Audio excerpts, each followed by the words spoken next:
Artículo 127-1. Contratos de arrendamiento. Continúa del anterior audio. 2. Tratamiento del arrendamiento financiero o leasing. A. Para el arrendador financiero. 1. Al momento de celebración del contrato deberá reconocer un activo por arrendamiento financiero por el valor presente de los cánones de arrendamientos, la opción de compra y el valor residual de garantía en caso de ser aplicable. 2. Deberá incluir en sus declaraciones de renta la totalidad de los ingresos generados por los contratos de arrendamiento. Para tal efecto se entiende por ingresos los ingresos financieros procedentes del activo por arrendamiento, así como los demás ingresos que se deriven del contrato. Para el arrendatario. 1. Al inicio del contrato, el arrendatario deberá reconocer un activo y un pasivo por arrendamiento que corresponde al valor presente de los cánones de arrendamiento, la opción de compra y el valor residual de garantía en caso de ser aplicable, calculado a la fecha de iniciación del contrato y a la tasa pactada en el contrato. La suma registrada como pasivo por el arrendatario debe coincidir con la registrada por el arrendador como activo por arrendamiento. Adicionalmente y de manera discriminada se podrán adicionar los costos en los que se incurra para poner en marcha o utilización el activo siempre que los mismos no hayan sido financiados.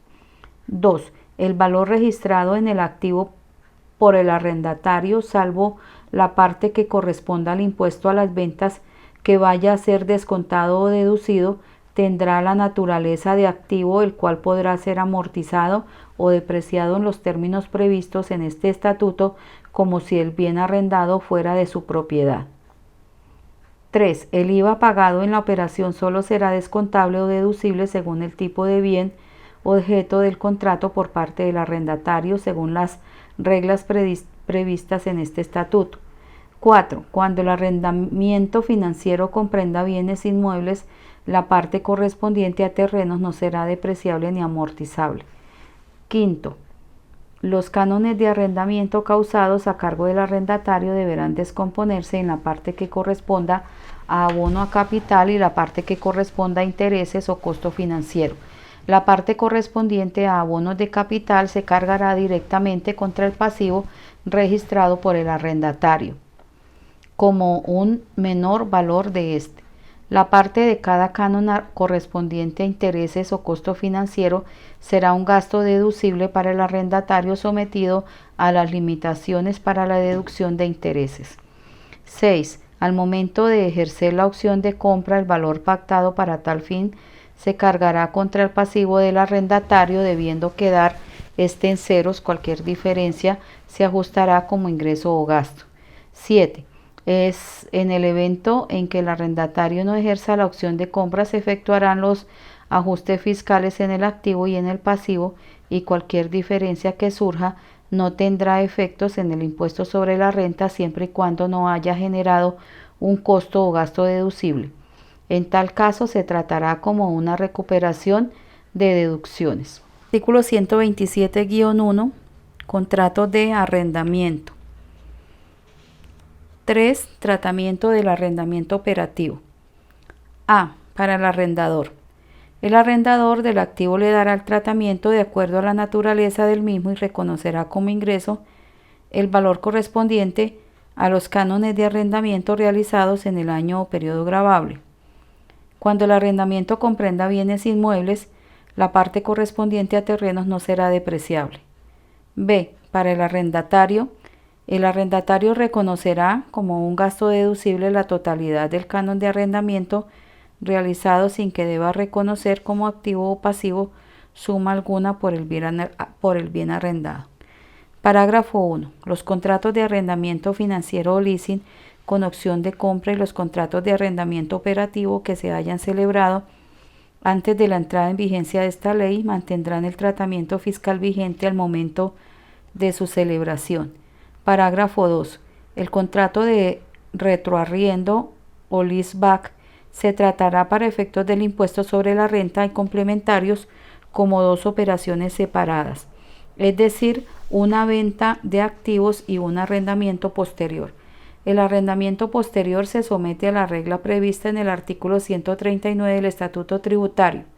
El contrato de retroarriendo o leaseback debe cumplir con las siguientes dos condiciones. Una, que el proveedor del bien objeto del arrendamiento y el arrendatario del bien sean la misma persona entidad. Y dos, que el activo objeto del arrendamiento financiero tenga la naturaleza de activo fijo para el proveedor. Parágrafo 3, derogado. Parágrafo 4. El tratamiento de este artículo aplica a todas las modalidades contractuales que cumplan con los elementos de la esencia del contrato de arrendamiento independientemente del título otorgado por artículo 128. Deducción por depreciación. Para efectos del impuesto sobre la renta y complementarios, los obligados a llevar contabilidad podrán deducir cantidades razonables por la depreciación causada por desgaste de bienes usados en negocios o actividades productoras de renta equivalentes a la alicuota o suma necesaria para amortizar la diferencia entre el costo fiscal y el valor residual durante la vida útil de dichos bienes, siempre que estos hayan prestado servicio en el año o periodo gravable. Artículo 129. Concepto de obsolescencia.